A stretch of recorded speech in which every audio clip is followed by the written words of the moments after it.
Good morning. This webinar is the release of preliminary findings for the Freeway and Street-based Transit study, also known as FAST. We will begin the webinar in 30 seconds.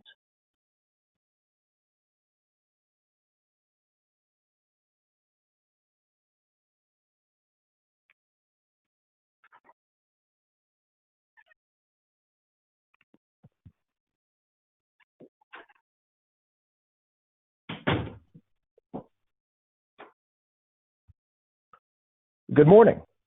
Welcome to the webinar and the preliminary findings for the Freeway and Street-based Transit study for the Research Triangle region. I'm Joe Milazzo. I'm Executive Director of the Regional Transportation Alliance, the voice of the regional business community on transportation. RTA was founded by the Durham Chamber, Cary Chamber, Raleigh Chamber, and the Chamber for a Greater Chapel Hill Carborough. We currently serve more than 25 chambers of commerce in Central and Eastern North Carolina. The Research Triangle region is one of the most dynamic and attractive markets in the nation from both an economic vitality and quality of life perspective. The regional business community recognizes the need for effective transportation as our market grows.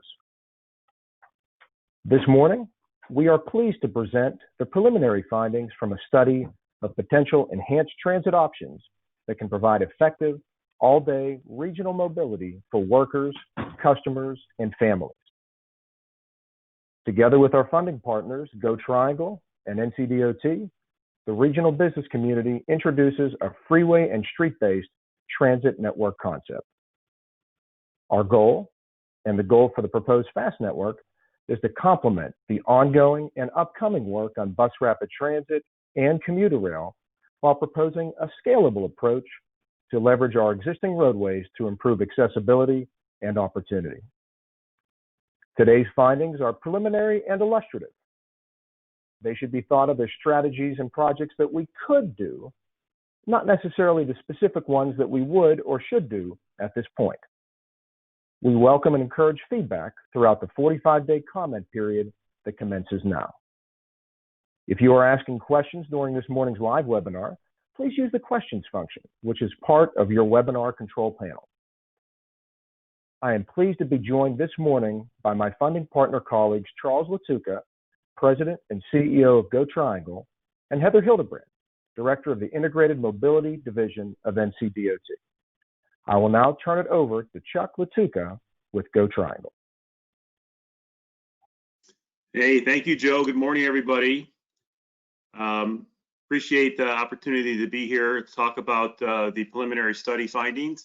I want to thank Joe and his team and at the Regional Transportation Alliance for joining the business community and DOT and the regional transportation agencies together so that new transit solutions can be identified to help reduce congestion, make transit a more attractive option for travelers, and create new economic opportunities for the Triangle region. I would also like to recognize my Go Triangle colleagues, Catherine Eggleston, Pat Stevens, and Jay Heikes for their work and guidance in relation to this effort. Go Triangle is charged with providing safe and reliable regional transit service via bus and van pools and paratransit. In addition to providing transit services, Go Triangle works with our regional transportation partners to study and plan for future transportation initiatives like we're going to talk about, and that will create a unified multimodal transit network that will make it easier for residents to access job, education, and healthcare. Go Triangle's upcoming commuter rail study is one such initiative, and you'll hear more about it later in the summer. The FAST network study that will be presented to you today will discuss several project recommendations that could improve the area's transit network on a short-term basis. The recommendations were identified through a robust study that reviewed the existing roadway network, land use, population, employment, and travel patterns. As Joe noted, the projects are illustrative, not definitive, and the goal is to advance new ideas that can help our agency and our transportation partners plan for and develop a more effective regional transit system for the area. We look forward to using the study as a cooperative approach for building transit solutions that will better serve the business community and transit users and strengthen our transportation network and maintain the region's reputation as a great place to live and work. I would like now to welcome Heather Hildebrand with NCDOT to share more perspective from the state.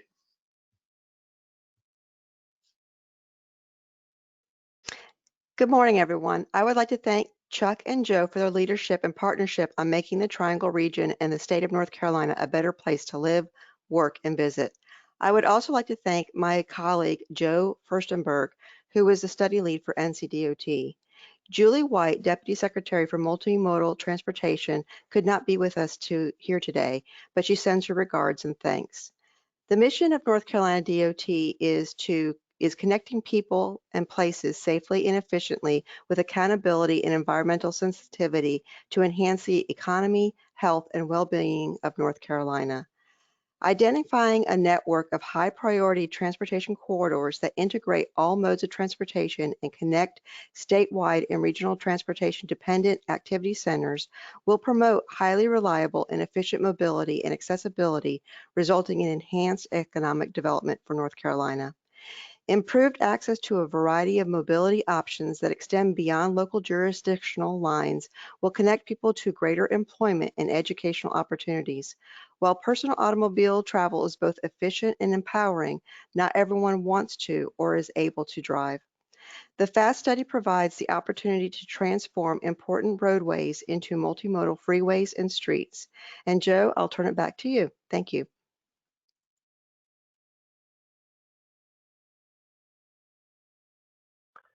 Thank you, Heather. Thank you, Chuck. And thank you all of the colleagues at NCDOT and Go Triangle for your ongoing partnership with the business community and your service to our region and state. We're about to hear from the consultant team about the preliminary findings for the FAST study. Everyone at home, be sure to offer any comments, feedback, and questions via the question tab, which is next to that chat function on your webinar control panel. Use the questions tab if you would. If you're tweeting, be sure to use the hashtag FastTriangle. And you can also tag either at RTA Triangle, at Go Triangle, or at NCDOT. I will now turn it over to the VHB consultant team led by Project Manager Taruna Tayo. Taruna? Thank you, Joe. Eric, I need the control.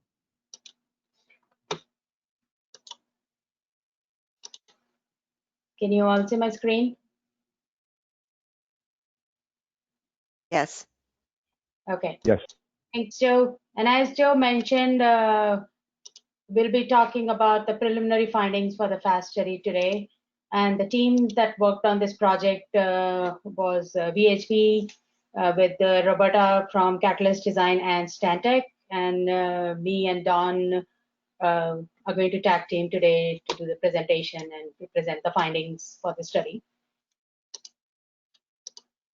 So what we'll be covering today is a brief overview and the purpose of this FAST study, the different transit options that are available for the corridors and stops that will make this unique and different,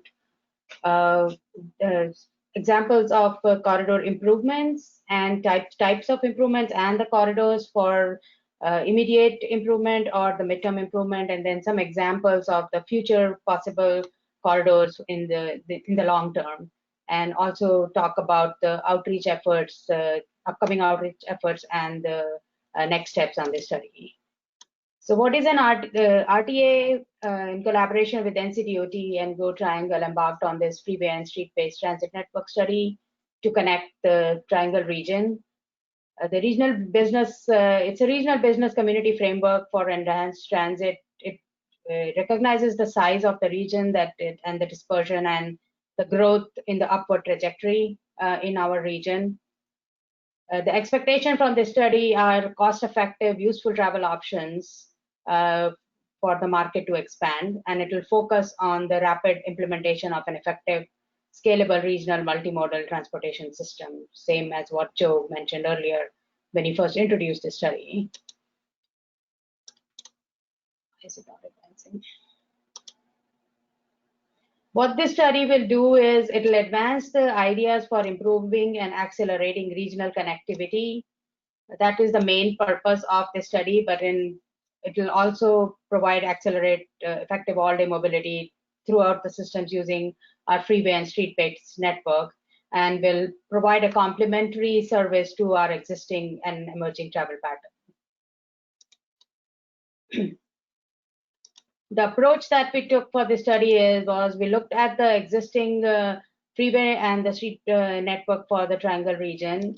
Looked at the Go Triangle service network, the areas that Go Triangle provides service currently, both local and express routes. Overlaid the planned BRT corridors, the 4 corridors from the big transit plan and the one in Chapel Hill, and also looked at the planned commuter rail study. These are the efforts, these are the existing network that is available as a transit option in the region right now and the planned transit improvements. So the BRT service is a high frequency, high quality sub-regional connection, but it doesn't connect the region as one through transit. And commuter rail is an express regional service, but the frequency is lower. So what the FAST network assumes is the completion of the BRT, but will also provide multiple linkages to the BRT or extension of the BRT and linkages to the commuter rail. So the main thing that the FAST study will do is it will accelerate the creation of a true regional transit network. The goal, as Joe mentioned, is to provide a bigger, better, and faster network with improvements that can be quickly implemented and then are also scalable over time for the long-term implementation. So the methodology that we used was we looked at 2 separate criteria for mobility and 1 for accessibility. So for the mobility criteria, we looked at the traffic volume and the ridership for understanding the demand, looked at the frequency and the reliability of the transit network to analyze the transit performance, and the delay and the volume over capacity for looking at the traffic performance. And we assigned weights and scores to all of these metrics and then calculated a composite score to identify the corridors. For the context, we looked at the different freeway segments that are weights to the freeway segments and intersection densities for the non-freeway segments and also the land use around the non-freeway segments. For the accessibility criteria, it was looked at how is the transit network accessible based on the land use around the transit network, existing transit network, the planned highway and the transit projects for the future, and also what are the missing links where there is demand and there is a need for a transit service, but there is no existing transit service or a planned transit service in the future. So all these criteria it was a very data-driven analysis performed, and then we identified the corridors. So we looked at the various activity zones in the region and looked at the demand to each of these activity zones. So the series of maps that I'm going to walk through really quickly are showing the trip origins for demand to each of these activity zones. So starting with the UNC, going to Duke and Durham, South Durham, RTP, which shows demand trip origins from all over the region, and because it is the biggest employment zone. So as you can see, based on the trip origins, it also shows the scale of the activity center. Blue Ridge and the Crabtree area, North Carolina State University, most of the demand is around that area, but also within the 540 Beltline or in the south side of Big County. The downtown Raleigh, which is again a high employment area. Also looked at St. Albans and WakeMed area, but the demand from that is more on the northeast side. On the west side, we looked at South Cary and Crossroads, and the demand origin is more along the US 64 and US 1 corridor. So then we combined all of these. So what this map shows is a combination of trip origins to all of these activity zones. So where you see just one color of dots, it's more of a local demand. But if there is a combination of multiple dots along the corridor, that means it's more of a regional demand along that corridor. So based on this, a few corridors were identified, like 15501, I-40 connecting Chapel Hill and downtown Raleigh, Capitol Boulevard for the demand, because as you see, there are a lot of different colored dots along this. So a lot of the activity zones have demand along this corridor. US 70 stand out quite a bit. On the east side, continuing the New Bern corridor that is already planned for the BRT improvement. On the south side, going towards Clayton and along Wilmington, west along US 164. So these are the corridors that, and then north-south connection between Durham and Holly Springs also was one of the corridors that was a prominent corridor with a huge demand and a lot of missing connections for transit service. Now I'm going to hand it over to Don to talk about the potential transit advantages and the corridors. So Don, you have the control now. Okay, thank you.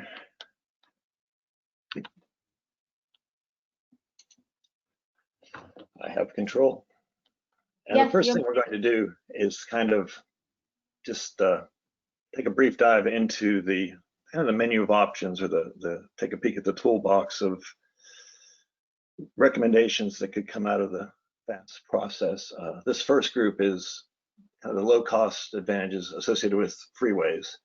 And on the far right and the far left are two techniques to help get buses on and off the freeway. That's often a problem, that congestion delay that happens at the interchanges. So either a on-ramp signal bypass or a slip ramp. I think most of us are familiar with the bus on shoulder system, where buses can use the shoulder to get through congested areas. Looking at expanding that, that's a fairly straightforward and inexpensive process.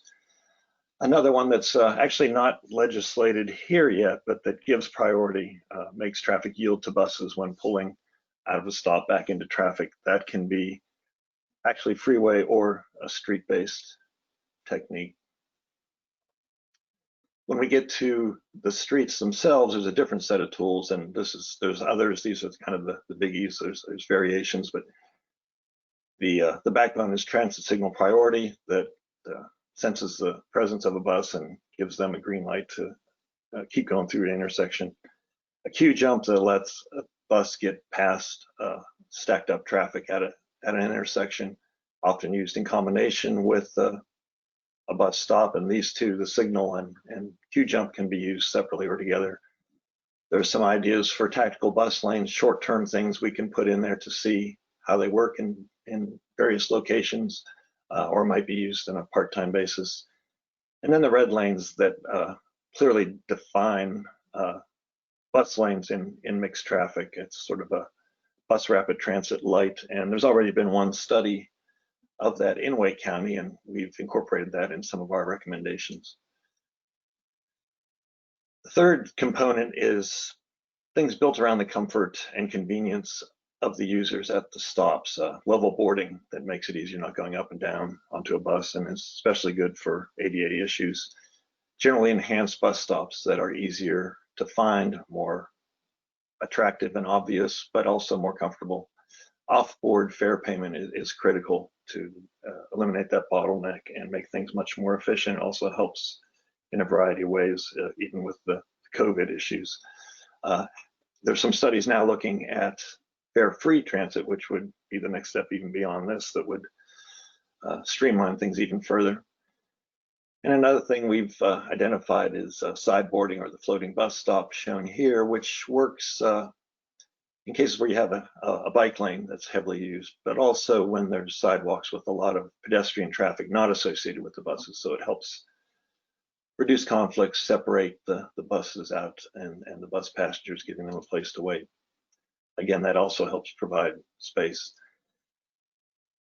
One thing that's really critical to this system, that's integrating a bunch of local systems and a regional system, there's a lot of options now, and trying to figure out which bus is the one you want to take. You need real-time information, often on a user's phone, so that's a very convenient way to communicate and plan, but also to collect data for better performance.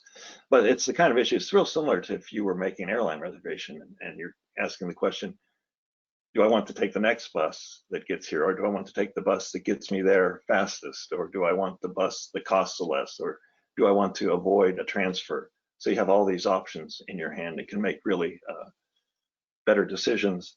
And even to the point of knowing, how crowded is the bus? Do I want to get on a crowded bus or one that's emptier so I can sit? And again, this has COVID implications.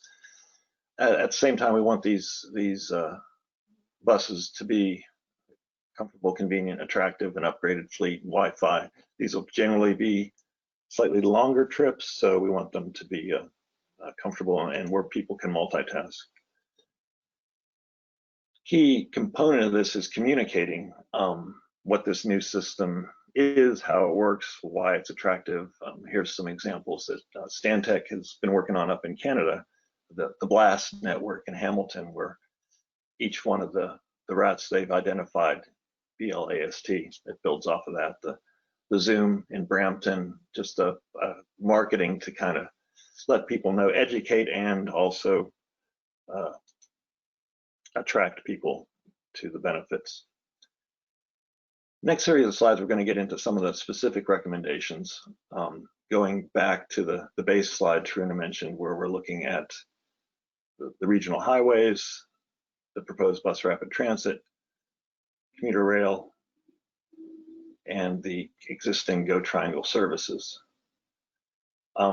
So we're looking at this as sort of a immediate, short-term, middle range, and long range. And that first one we'll look at is the 22, 25 projects. I'm going to break these down first into freeway and then street, but I just want to stress the way we pick these, as Trina said, we looked at the market demand.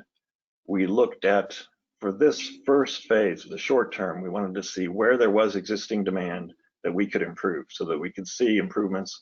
We wanted projects that looked fairly easy to implement, more everything within the right of way, not a lot of construction, more service and operation based. So this first set, I think the obvious backbone of it is I-40 and NC 147, some improvements, extension of the bus on shoulder to the southern part of I-40, maybe some other improvements associated with the east-west connector. We can look at things as far as getting on and off the freeway. And expanded service. I think more frequent service and a longer service span throughout the day are key things. Some similar options as a small piece of corridor between Chapel Hill and Durham that goes on 15501 could incorporate bus on shoulder. And then we have these direct connections, which are ways to avoid the congestion at interchanges. South Durham, for example, could be one that uses a pedestrian overpass. Buses pull off beyond the shoulder, and it's more pedestrians getting directly onto freeway buses rather than getting the buses on and off the freeway. The others at RTP Davis Drive, RDU, Wilming Street are possibilities for improvements at interchanges or new direct access ramps. Now this is kind of the backbone, but it doesn't really do much without good connections to the surface streets. So these are the routes that really feed the freeway system. All of these will have increased frequency, and all of them we're recommending off-board fare collection. So the first one is over here, getting from I-40 into Chapel Hill and their proposed BRT, NC54 Raleigh Road. It would incorporate the signal priority and queue jumps, enhanced access and stops. And it looks like there's areas where red bus lanes would be of value. Another one is connecting a very different context, connecting through downtown Durham and Duke, Holloway, Maine, and Irwin. Has good function locally, but also is going to ultimately tie in some longer regional routes with floating bus stops, queue jumps, signal priority.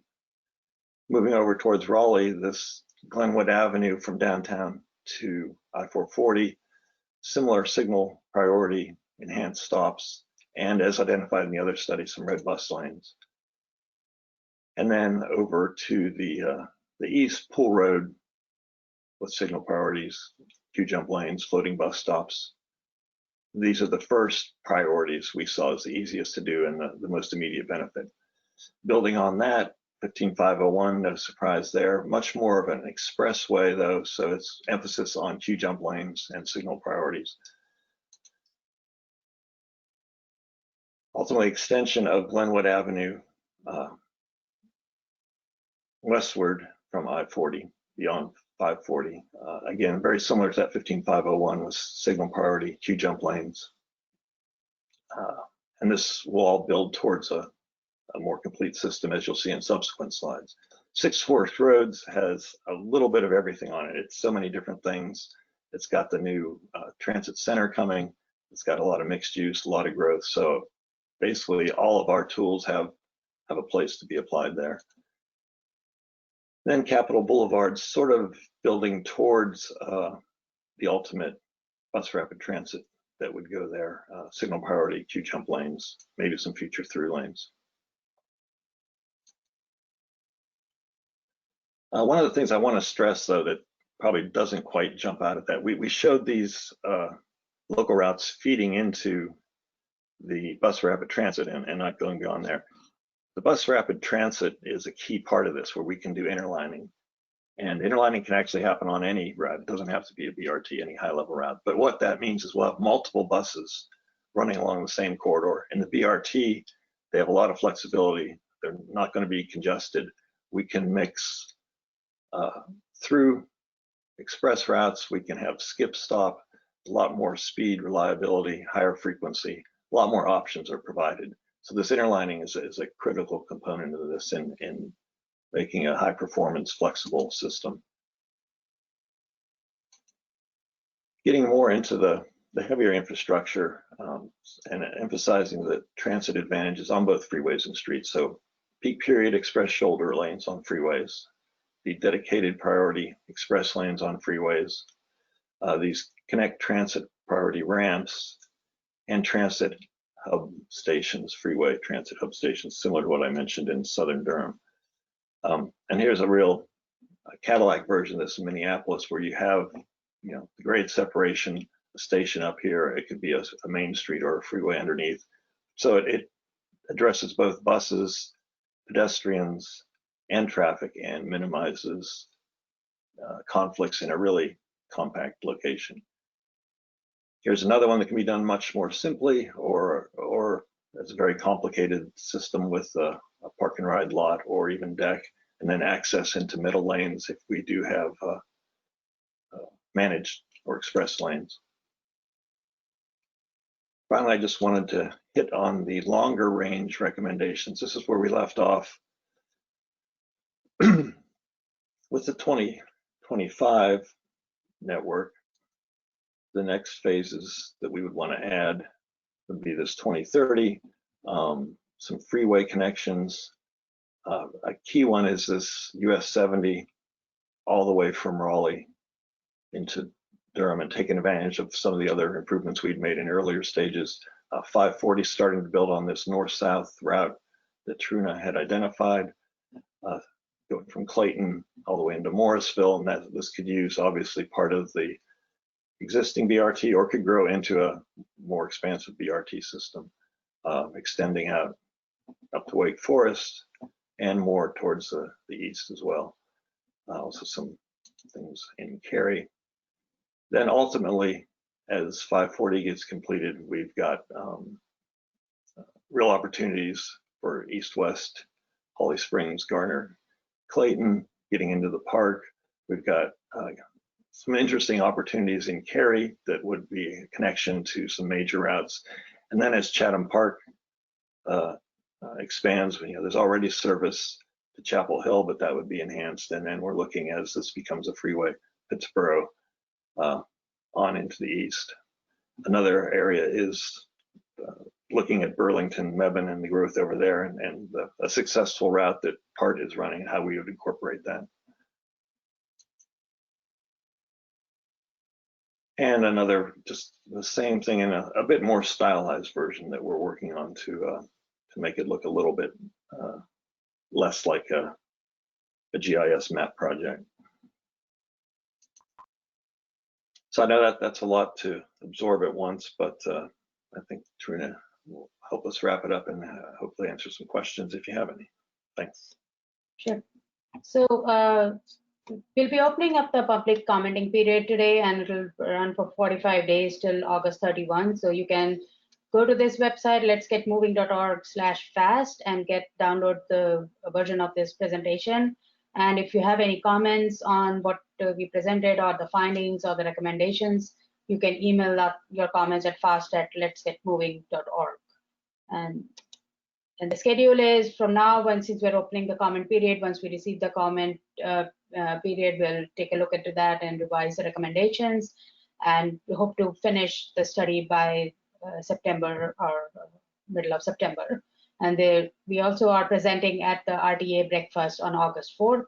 And then there'll be a final report that will be released sometime in October. So the next step is we'll take your comments and make some adjustments based on that, but also review the ongoing and upcoming STIP projects to see if there are potential transit advantages that can be incorporated, and also development and implementation playbook for several examples that we showed for the immediate and midterm solutions. So to wrap it up, and what we did is this, again, the purpose of this study is to capitalize on the great work that has already been done by the various agencies in the transit and complement the existing investments being made on the transit studies, plans, and implementation, and leverage the future opportunities available for transit improvements to provide accessibility and opportunity in the area. So in a nutshell, the study will be a champion to capitalize on existing investment and future opportunity to provide a regional connection. Joe, I'm going to hand it back to you to take it from here on the Q&A.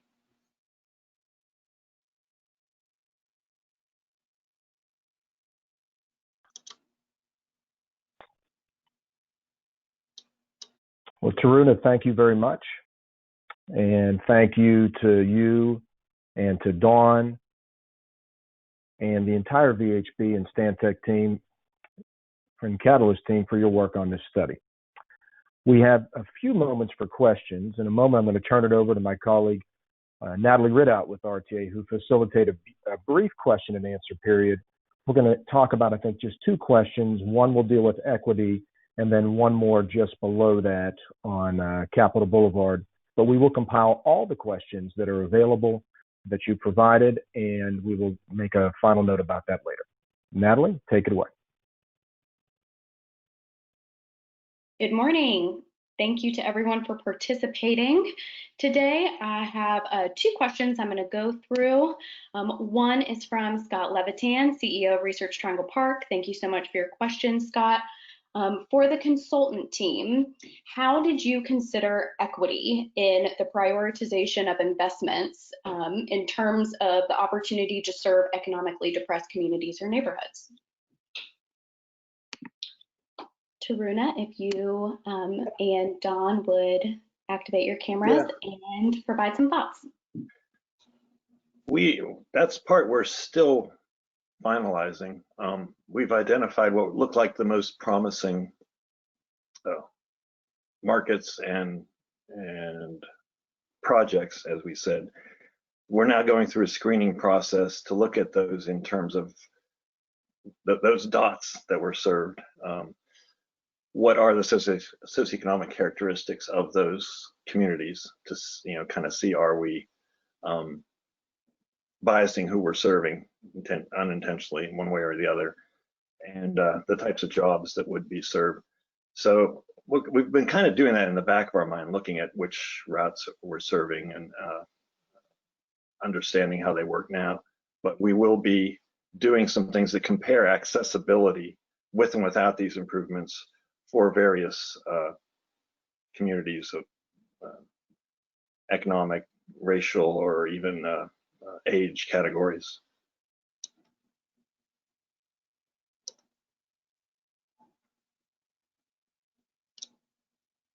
Taruna, anything else to add? I think Dawn answered that pretty well. Yeah, I know. I don't have anything new to add to what Dawn said. Okay, sounds good. The next question would like your thoughts on comes from Good Triangle board member Mark Markopoulos. Has there been any serious discussion about securing a dedicated lane on 15501 South between Chapel Hill and Pittsboro while the route is currently less developed? So I'll start and Don, you can take it. So that we haven't done that just yet, but that will be the next phase of the improvements when we actually look at the infrastructure and the improvements to see where we can leverage the highway for what type of improvements on the transit. Yeah, that's definitely on our radar, and some of the work we did on the Chatham County comprehensive plan that came up there. So that will be something we refine in the next phase. Great, thank you. And Natalie, Yes. before you go ahead and give them one more question on the Capitol Boulevard question. Okay, see that. yes. Another corridor specific question.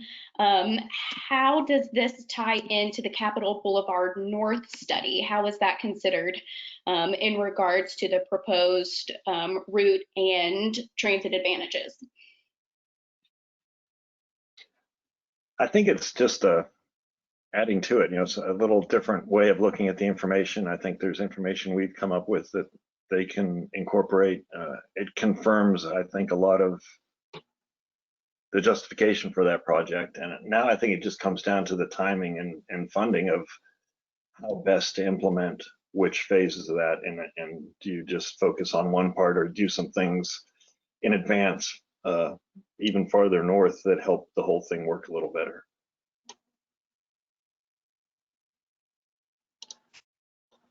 Thank you, Don and Nathan Spencer with Wake Up Wake County for asking that question. Please continue to share your questions, comments, and feedback with us by emailing fast@letsgetmoving.org. Today's presentation is available now on our website.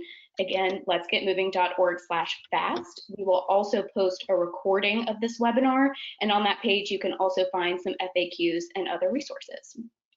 At this time, I'm going to turn the program back over to Joe Milazzo for some closing remarks. And thank you again for joining us.